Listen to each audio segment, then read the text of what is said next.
farko za mu so mu ji sunan ki. farko dai sunana Fatima M. Amma sanya da Fatima M. Fatima M Inuwa kina ɗaya daga cikin masu fitowa matsayin iyaye mata a cikin harkar fina-finai na Hausa. Yau mun sami ku a location. Wani fim kuke shiryawa? Ku yi subscribing sannan ku danna ƙararrawar sanarwa kuma ku yi liking. Da zarar mun ɗaura shirye-shiryenmu zai rika zuwa muku kai tsaye. Yau muna shirya da ake kira da suna sirrin kyau sabuwar fuska. Shi muke gabatarwa. A nan garin Kaduna kuke. Ke yar wani gari ne? Kina Kaduna ne ko kina wani gari ke zuwa Kaduna shirya wani fim? Ni asali yar garin Kaduna. Kaduna haka da kai za ka ina cikin garin Kaduna. To me za ki ce ma al'umma domin a matsayinku na iyaye muna tsaye mun ga kina bayani cikin yanayi na tausayawa cewa ɗaya daga cikin yayanki ta rasu. Da wanda ya kalli fuskanki a wannan lokacin zai ɗauki abin tamkar da gaske ne. Ya ke ji a ranki a cikin zuciyarki ne wannan abu ko a iya fuskatin da kawai wasan kwaikwayo ne? Gaskiya tsakani da Allah ina jin shi a cikin zuciya na. Saboda in za ka yi abu ka nuna za ka yi abu kamar da gaske ne sai ka ga abin ya fi baka ma'ana.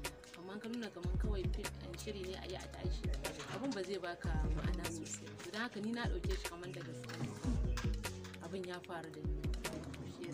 Banda wannan fim din akwai waɗansu fina-finai kuma da kika taka rawa cikin su? Akwai fina-finai, akwai bayan mutuwa, akwai kamar wani sirrin kyau ɗin, akwai kuma sirri na ne, akwai kuma wani aiki da muke dala biyu. Akwai su gasu nan dai da yawa don wasu ma na da ɗan mamanta su. Me ya jawo ra'ayin ki shiga harkar fim? Kawai dai Allah ne ya ɗaura mu san harkar ba wai wani, amma alhamdulillah a harkar fim ba abin da zan ce ma harkar fim sai dai godiya ga Allah kawai saboda mun samu abin da muke yi insha Allah. Yawanci mutanen da suke kallon ku a gida ba za su iya sanin da akwai wata gwagwarmaya da ake fuskanta a lokacin da ake gudanar da shi wani harkar fim ba. Waɗansu irin gwagwarmaya za ki gaya wa mai kallon saurari kila ki taɓa fuskanta a cikin wannan sana'a ku tare da su? Sai akwai gwagwarmaya ne, wani lokaci za a ba ku da yadda, wani lokaci za ka haɗu da wanda bai iya riƙewa ba, za ku ta fafata sai a yi kusan minti 30 zuwa 40 ana ɗaukar sai ɗaya. Kaga wannan ma gwagwarmaya ne, kuma babban gwagwarmaya shine a ce kun shiga daji kun je aiki ga lokacin fitowa masu ɗaukar motocin da su ɗauke ku ba su zo to dole sai ka tako da kafa ka fito fili sannan za ka sami abin hawa. Wannan ma gwagwarmaya ne sosai. Wani rol kika fi sha'awar bugawa wato kika fi sha'awar ki taka yayin da ke harkar fim? Gaskiya na fi son fitowa uwa kuma na fi son fitowa mai haƙuri don ba kika son faɗa kika son a sa na man faɗa ciya ba na bai son a sa na a mai haƙuri. Amma a cikin fina-finan da kika yi akwai wanda kika fito a matsayin mafaɗaciya? Gaskiya wanda kuma shi ne makawon namiji. Shi mutum nake makaho ne? A'a ba makawo bane, suna aiki ne dai makawon namiji. Sannan gaskiya na fito mafaɗaciya don ba na saurara ma abokiyar gani. Ba ma kishiya ta bace matan wan miji ne amma ba na raza mata. Suna fim ɗin kenan makawon namiji. To daga bayan kin kalle shi da kike ji da tun farko da ma ba kya son faɗa kuma ga kin fito a wannan. Na ji kunya sosai saboda gaskiya ta girme a haifa ma ta haife ni amma yadda nake ta bala'i haka to daga baya sai abin na ban kunya sai ina ganin kamar da gaske ne. Gaskiya ina jin kunya. So me zaki ce wa masu kallon ki a wannan lokaci?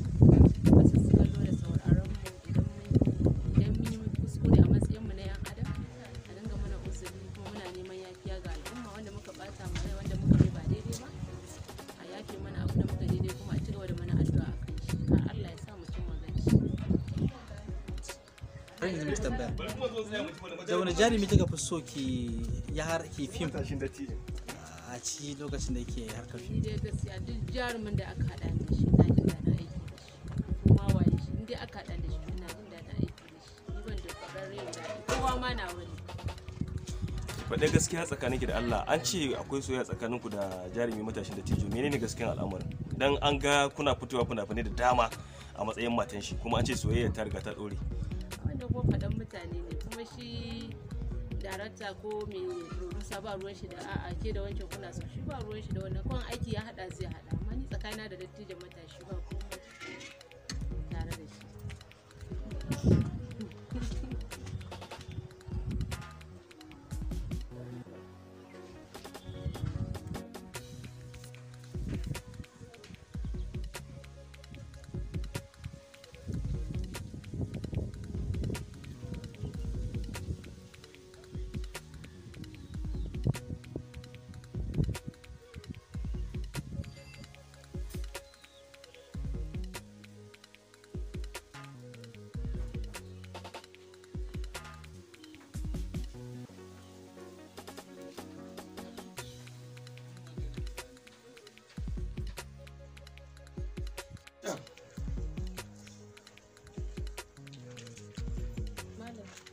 Wannan wani irin abu ne sai ka ce mahaukaci.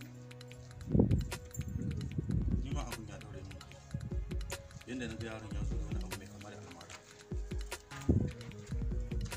Ina abin da kai cin ta tuna min da rasuwa. Me yasa ba ki bar abin da ya wuce ya wuce? Wannan kuma kamar ba ke da abin da Allah ya mana bane. Ba haka bane. Rayuwa a filin ya yi gajarta da yawa. Kuma ta tafi daban mu a wannan lokacin ba. Duk lokacin da kika tana da ita kawai ki mata addu'a. Allah ya ji kanta.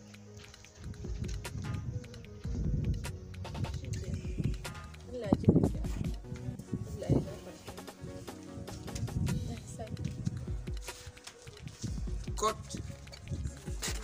Next.